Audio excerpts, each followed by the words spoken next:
ခုနောက်ပိုင်းနိုင်ငံခြားခီးထွက်တဲ့သူတွေများလာတော့ဒီလေးစိတ်အသုံးနှုန်းလေးတွေပြောတတ်ထားမယ်ဆိုရင်ဒီ immigration မှာလေးစိတ်မှာအခက်အခဲမရှိတော့ဘူးပေါ့နော်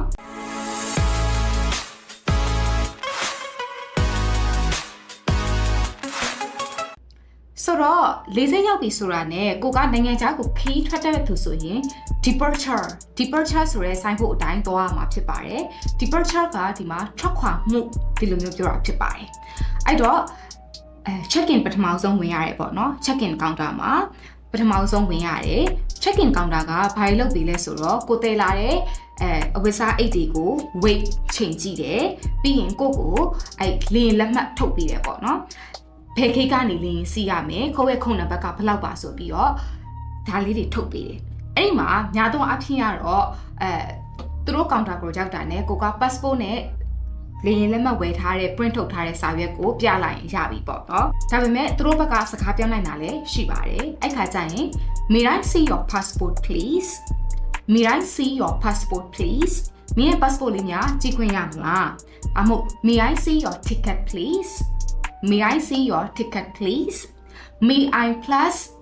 verb 0နဲ့သုံးပါတယ် May I see ဒါမှမဟုတ် can I နဲ့လည်းသုံးလို့ရပါတယ် Can I see your passport and ticket please ဆိုတော့ can I no may I know ရဲ့နောက်မှာ verb 0လေးသုံးတယ်ဒီလိုမျိုးသုံးတယ်ပြီးသွားပြီဆိုရင်သူကboarding pass ထုတ်ပေးတယ်ပေါ့နော် boarding pass ကကြတော့ခုနတစ်ချက်ပြောလိုက်လို့မျိုးဘယ်ခိတ်ကိုသွားရမယ်ကိုယ့်ရဲ့လင်းနံပါတ်ကဘယ်လောက်ဖြစ်တယ်ကိုယ့်ရဲ့ခုံနံပါတ်ကဘယ်လောက်ဖြစ်တယ်အဲ့လိုမျိုးအချိန်မှာကိုကလင်းပေါ်မှာ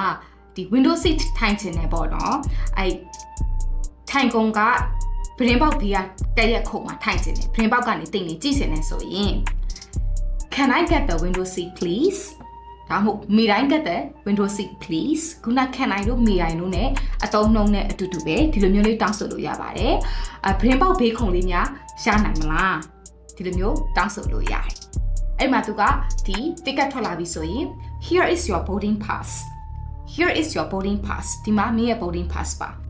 သူ့ကြတော့ticket ဆိုတာထက် boarding pass လို့ခေါ်တာပေါ့နော်လင်းပေါ်တက်ခဏနေကြရင်ပြမယ်လက်မှတ်ကို boarding pass လို့ခေါ်တာဖြစ်ပါတယ်အဲ့လိုမျိုးတွေပြီးသွားပြီဆိုရင်သူတို့ကကိုယ့်ရဲ့ luggage ကို size ချိန်ကြည့်မယ်ဆိုရင် put your luggage here put your luggage here ဒီညမှာမင်းရဲ့အိတ်ကို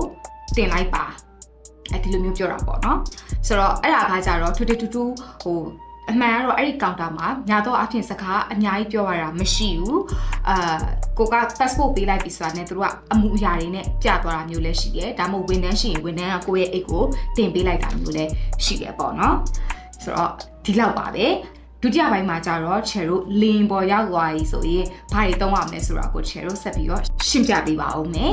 ဒီချက်ရဲ့အတန်းလေးတွေကိုစိတ်ဝင်စားရဆိုရင် comment မှာ ENG လို့မှန်ခဲ့လို့ရပါတယ်နောက် video တွေမှာပြန်လည်ဆုံတွေ့ပါဦးဒီချက်တန်းတွေကိုတက်ရောက်ဖို့စိတ်ဝင်စားပါက TikTok ကဆိုရင်တော့ contact us ကနေနေပြီးဆက်သွယ်လို့ရတယ်လို့ TikTok bio မှာရေးထားတဲ့ Telegram ကနေလည်းဆက်သွယ်လို့ရပါတယ် Facebook ကဆိုရင်တော့ Messenger ကနေဆက်သွယ်မိမြန်စုံစမ်းနိုင်ပါတယ်